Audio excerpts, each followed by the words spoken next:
House of God's Presence. Chapter 5, The Power of a United House, Family, Church, and Generation.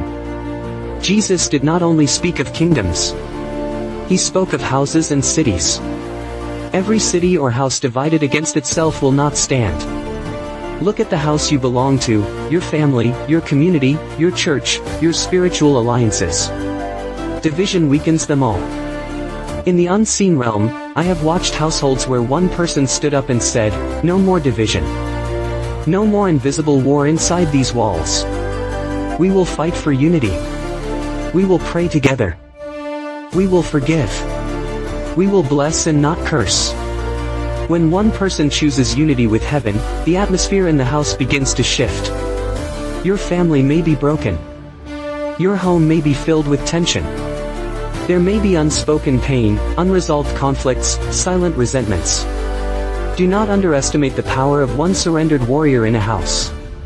When you choose humility instead of pride, prayers instead of arguments, gentleness instead of harshness, you become a doorway for the kingdom of God to enter that house. The same is true of the church. The body of Christ is meant to be a united army, not a cluster of competing kingdoms.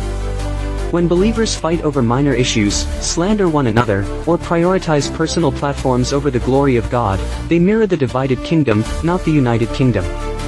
The enemy fears a united church. It fears believers who love each other, serve each other, forgive each other, and stand shoulder to shoulder in the mission of God. That is why it fuels offenses, misunderstandings, and egos.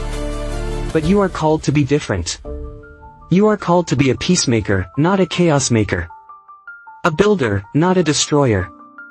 Speak life, not division. Cover in love, not expose in pride. Pursue reconciliation, not revenge. Stand firm in truth, but walk in humility. Unity does not mean compromising the gospel, it means living the gospel. And what of your generation? You live in a time of intense division, political, racial, social, economic, ideological. Voices scream at each other from opposite sides, and hatred grows. The spirit of division spreads rapidly through media, culture, and systems.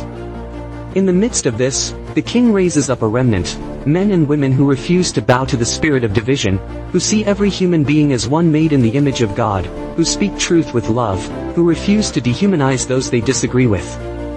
You are called to be part of that remnant. You are called to stand in the gap, to refuse to join the chorus of hatred, to embody the kingdom that is not divided along earthly fault lines. You belong to a higher kingdom, one that gathers from every tribe, every tongue, every nation. Your house is not meant to be divided.